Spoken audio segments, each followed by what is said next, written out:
Perkenalkan, nama saya Dian Arista Dewi. Nah, di video kali ini saya akan membahas tentang bahasa verbal dan bahasa nonverbal. Mungkin sebagian orang sudah tahu apa bahasa verbal dan nonverbal itu. Namun, sebagian juga belum tahu dan belum memahami apa bahasa verbal dan nonverbal itu. Untuk menambah-nambah ilmu kalian bisa simak terus penjelasan dari saya. A few moments later. Nah, kalian pasti tahu kan, bahasa yang digunakan manusia dan hewan itu berbeda, kecuali buaya darat. Bahasa yang dimiliki manusia itu sifatnya kompleks dan memiliki kosakata yang banyak daripada hewan. Hewan itu bahasanya sangat terbatas. Contohnya ini kucing. Kucing itu dia ketika lapar, dia akan berbunyi meong meong gitu kan. Sedangkan kalau dia kenyang, dia gak mungkin tiba-tiba berbunyi embe gitu, gak mungkin. Tapi bahasa yang dimiliki manusia itu kosakatanya lebih banyak dan bisa berubah-ubah kapan saja. Contohnya saja orang Indonesia. Orang Indonesia itu pada umumnya menggunakan bahasa daerahnya masing-masing. Misalnya orang Jawa.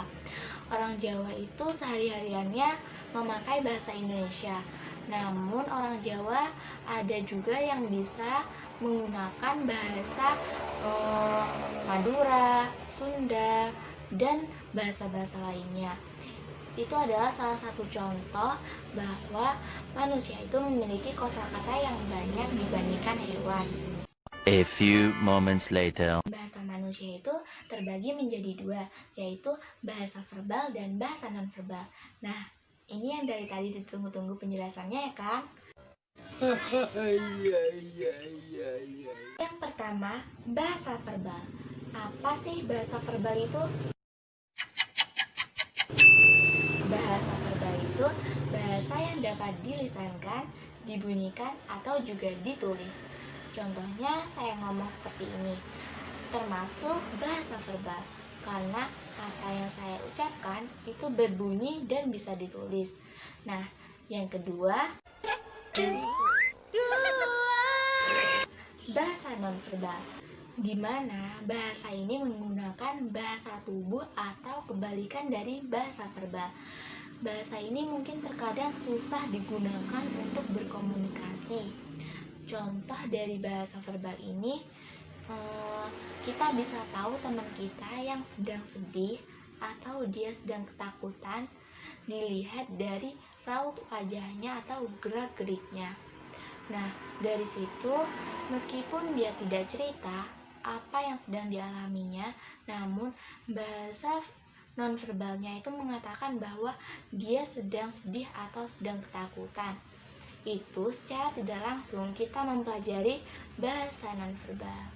Bahasa verbal dan bahasa nonverbal itu harus saling mendukung, karena jika tidak, mana yang lebih dipercayai?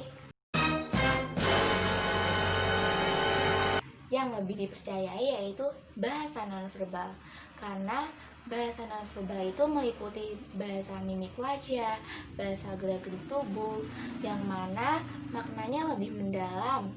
Orang-orang yang benar-benar peka akan memahami situasi itu melalui bahasa nonverbal dan bahasa verbalnya. Maka sangat penting bagi kita mempelajari bahasa verbal. Jangan hanya melihat dari apa yang tampak, karena apa yang berada di balik yang tampak itu yang justru lebih mendalam. Ibarat itu bahasa verbal kulitnya dan bahasa nonverbal itu intinya. Jadi penting sekali kalian mempekakan diri, khususnya buat cowok nih. Itu tadi penjelasan singkat dari saya mengenai bahasa verbal dan bahasa nonverbal. Semoga bermanfaat bagi kalian semua dan ambil baiknya, buang buruknya. Sekian, terima kasih. Wassalamualaikum warahmatullahi wabarakatuh.